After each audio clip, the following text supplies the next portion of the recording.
murakoze nitwa Ingabire Joyce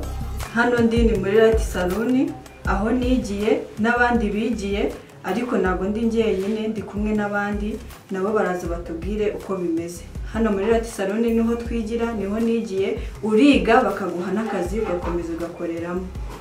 reka twakire nabandi tujye gukorana ikiganiro nabo batubwire uko bimeze uko bagize muri Light Saloon nimba hari abatangiye gukora bakoreramo nimba hari abiga bakajya gushinga amasaro yabo mugiye kumva uko bimeze murakoze mwindoye neza nitwa Ingabire Joyce ariko ntabwo ndi njyenyine uyu munsi turi kumwe n'umukobwa mwiza cyane reka bibwire nitwa nde murakoze Senge Jove nani ntamuga muri Saloon niga muri Light Saloon none se umukomediya waba ukunda kuri social media uri kumva uri gukunda cyane muri iyi minsi yaba ari nde Nsabi umukundira iki umuntu nyine akina neza dusetsa nyine araguseka ntabwo iki yaba yarakoze ukishima kugira ngo useke cyane wishimiye nyine ari kumwenda bari guhamagara nk'umuntu alo sheri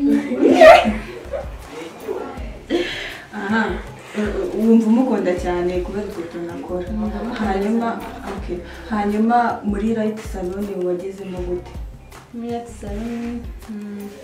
nyine hari umwana yanjye wize muri Light Saloon nyine ubuhandangiye nanjye nza kuhiga muri Light Saloon biba bimeze gute ku buryo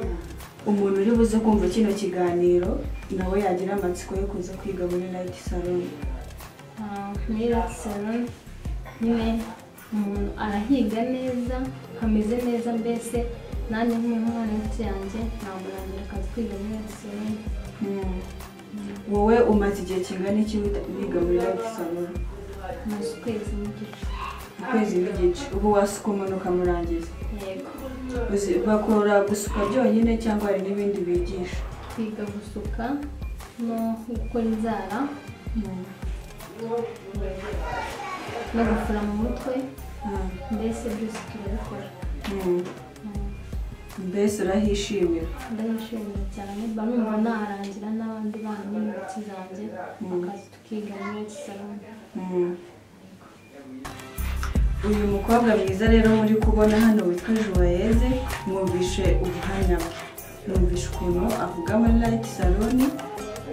amaze ukwezi n'igice yiga gusuka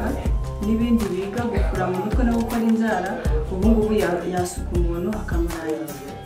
murakoze rero naho gutaha mu bundi buhamya bwo muri Light Saloon n'abanyeshuri bahize bye bye